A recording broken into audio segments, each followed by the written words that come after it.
Friend, સ્વાગત છે તમારું રસોઈ વિથ આરવીના કિચનમાં। તો આજે આપણે બનાવીશું હાંડવો। હાંડવો બનાવવા માટે મેં ખીરું પહેલેથી પલાળીને રાખ્યું છે। છીણેલી દૂધી, ગાજર, ડુંગળી, મકાઈના દાણા, લીલું લસણ, લસણ મરચાંની આપણે પેસ્ટ કરવાની છે, ખાંડ, તલ, અજમો અને બેઝિક મસાલા। આપણે હાંડવામાં નાખવા માટે લસણ અને મરચાં આપણે ક્રશ કરી લઈએ। તો આપણે લસણ મરચાં ક્રશ કરી દીધા છે। તો આપણે ખીરાના અંદર લસણ મરચાં નાખી દઈશું।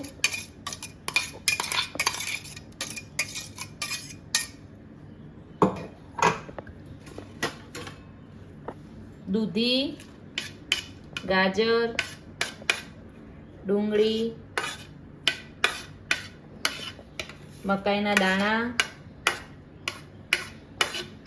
લીલું લસણ,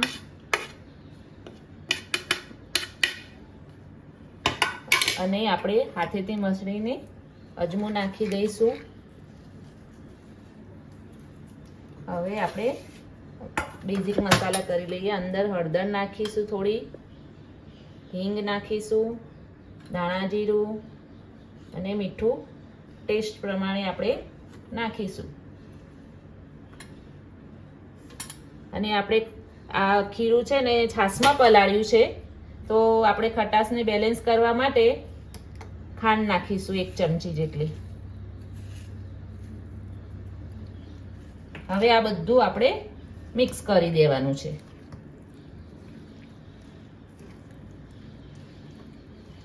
તો આપણું બેટર રેડી થઈ ગયું છે હાંડવાનું। તો આપણે એક જાડા તળિયાવાળું પેન લઈ લીધું છે અને આપણે વાસણ પોળું લેવાનું છે, જેથી કરીને આપણને આ હાંડવો સરખો આપણને ફેરવતા ફાવે।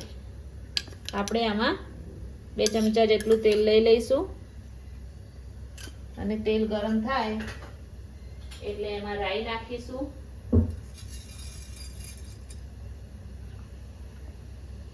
આપણી રાઈ ફૂટી ગઈ છે, તો હવે આપણે તલ નાખી દઈશું અને તલ નાખ્યા પછી આપણે મીઠા લીમડાના પાન નાખી દઈશું અને હવે આપણે આ બેટર નાખી દઈશું આમાં।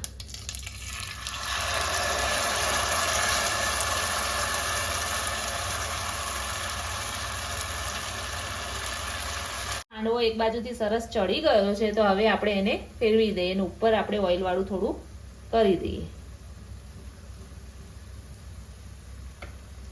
હવે આપણે એને ધીમે રહી ફેરવી દઈએ। જોઈ શકો છો તમે, આપણો હાંડવો રેડી થઈ ગયો છે। હવે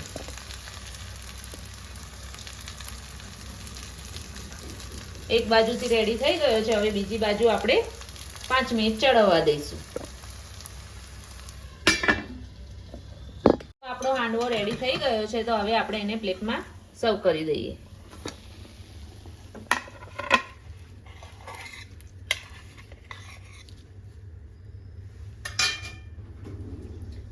અને જો તમને મારી આ રેસીપી પસંદ આવી હોય તો કોમેન્ટમાં જરૂરથી જણાવજો।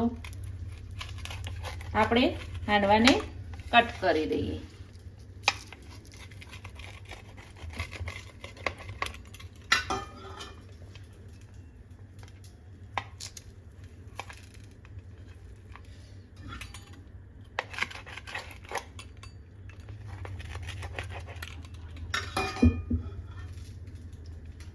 તમને જો મારી આ રેસીપી પસંદ આવી હોય તો કોમેન્ટમાં જરૂરથી જણાવજો અને લાઈક, શેર અને સબસ્ક્રાઇબ કરવાનું ભૂલતા નહીં।